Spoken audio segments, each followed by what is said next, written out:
Graça e paz, povo de Deus, aqui com vocês mais uma vez, afastado dos púlpitos, né, esses dias, por motivo dessa gripe, dessa virose, que ela é cruel, viu? É cruel mesmo, dói tudo, mas estou voltando, recobrando aqui a minha voz e não quero forçar muito, mas quero trazer uma reflexão aqui para todos nós, para refletirmos no que diz a palavra de Deus. Queridos, me estranha muito o evangelho pregado hoje, sabe, por muitas pessoas. Me estranha muito a igreja vivida hoje por muitas pessoas. A gente vê sempre as pessoas dizendo, nós somos a igreja. Mas será se essa igreja é a igreja que Deus habita? Ah, nós somos a igreja. Quantas pessoas estão dizendo que é a igreja? Mas quem na verdade reina nesse templo não é Deus. Quantas pessoas dizem, não, eu sou igreja, bate no peito, eu sou igreja.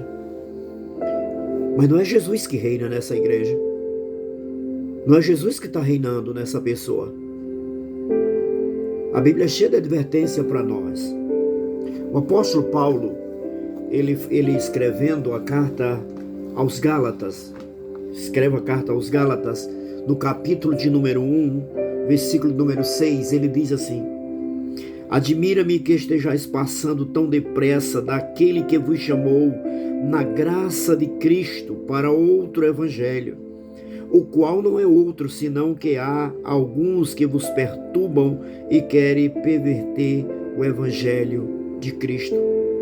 Mas ainda que nós, ou mesmo anjo vindo do céu, vos pregue evangelho que vá além do que vos temos pregado, seja anátema.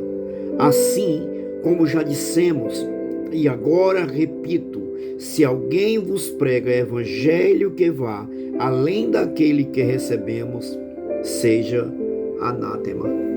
Mas infelizmente nós estamos vendo ser pregado outro evangelho.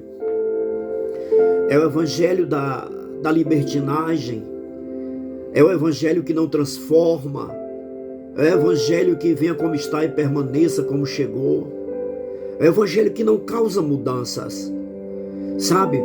Eu lembro tanto daquele evangelho que foi pregado para mim, que era o evangelho da inocência, que alguém chegava lá para você e você não tinha aquele revide para não mudar.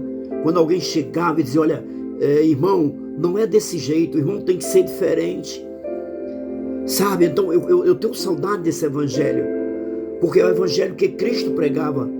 Quando Paulo diz, olha, vocês estão recebendo outro evangelho, não foi o evangelho que nós pregamos para vocês, não foi esse evangelho. Ele disse, vocês precisam considerar esse evangelho amaldiçoado, maldito, anátema.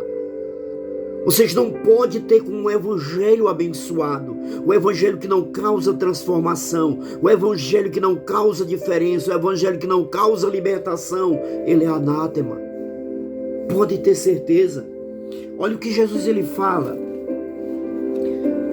no evangelho segundo escreveu Marcos, capítulo de número 1, versículo 14, diz o seguinte: depois de João ter sido preso, foi Jesus para Galiléia, pregando o evangelho de Deus. E olha o que ele dizia: o tempo está cumprido e o reino de Deus está próximo, arrependei-vos e crede no evangelho.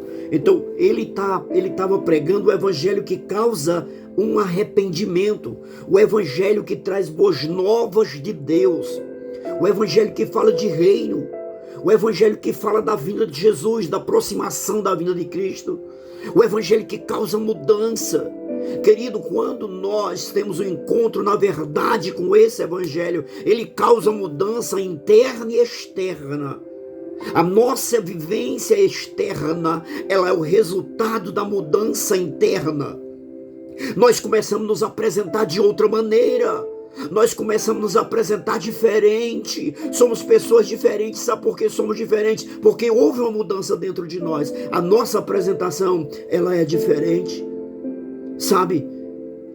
Eu vejo o que diz na palavra de Deus, que a gente muda comportamento, a gente muda a maneira de vestir, a gente muda a maneira de falar, a gente muda a maneira de se comportar, a gente tem uma mudança, causa uma mudança em nós.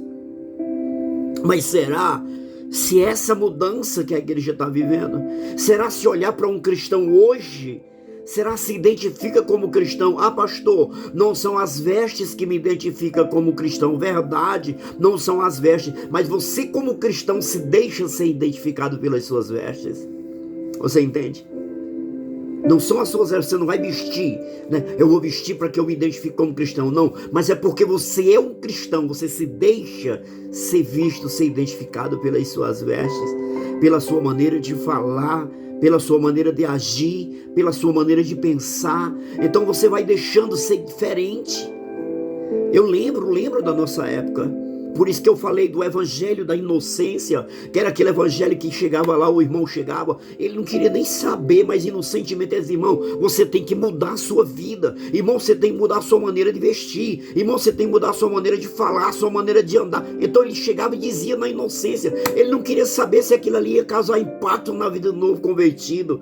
Sabe, foi o que fizeram comigo. Eu tinha um bigodão, irmão, você tem que tirar bigode e tal. Ali pra mim foi bom, foi ótimo. Era o evangelho da inocência? Era pecado ter bigode? Não, mas aquela inocência me fez me firmar em Deus. Aquele evangelho pregado causou mudança em mim, causou temor no meu coração. E é esse evangelho que eu quero que você entenda. Receba, em nome do Senhor Jesus. Viva o evangelho de Deus.